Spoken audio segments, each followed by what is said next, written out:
আমাদের এই অতিথি মঞ্চের সামনে এসে উপস্থিত হবেন। আবহমান বাংলার ঐতিহ্য ঘুড়ি উৎসব গ্রাম বাংলা থেকে যেন হারাতে বসেছে সেই চিরচেনা ঘুড়ি উৎসব। তাই তো সেই হারানো ঐতিহ্যকে ফেরাতে ও বর্তমান প্রজন্মকে ঘুড়ি চেনাতে দিনাজপুরের বোচাগঞ্জে অনুষ্ঠিত হয়ে গেল মন মাতানো ঘুড়ি প্রতিযোগিতা।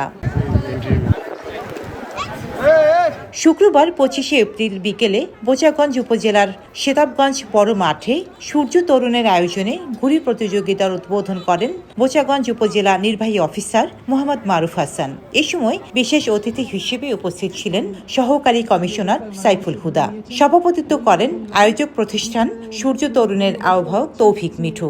অন্যতম একটা ঐতিহ্য ছিল ঘুড়ি। এখন বর্তমানে যে সময় চলে আসছে, ঘুড়ি হোক খেলাধুলা হোক সকল কিছু কিন্তু আমাদের এই মোবাইল দখল করে ফেলেছে। তো আমাদের বাচ্চা কাচ্চা যারা আছে ঘুড়ি কি জিনিস জানে না, ঘুড়ি কিভাবে তৈরি করা হয় সেটাও বলতে পারবে না, ঘুড়ির সাথে যে সুতার সাথে যে মাঞ্জা দিতে হয় সেটা কিভাবে দিতে হয় সেটাও জানবে না। তো ইনশাল্লাহ আগামী দিনগুলোতেও আমাদের এই ঘুড়ি প্রতিযোগিতা হোক বা এই ধরনের সুস্থ যে সকল প্রতিযোগিতা সেগুলোর আয়োজন উপজেলা প্রশাসন করবে।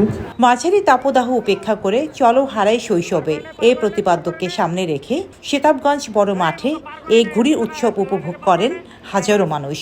এ সময় অর্ধ শতাধিক প্রতিযোগী বিভিন্ন আকার আকৃতি ও রং বেরঙের ঘুড়ি নিয়ে অংশ নেন উৎসবে।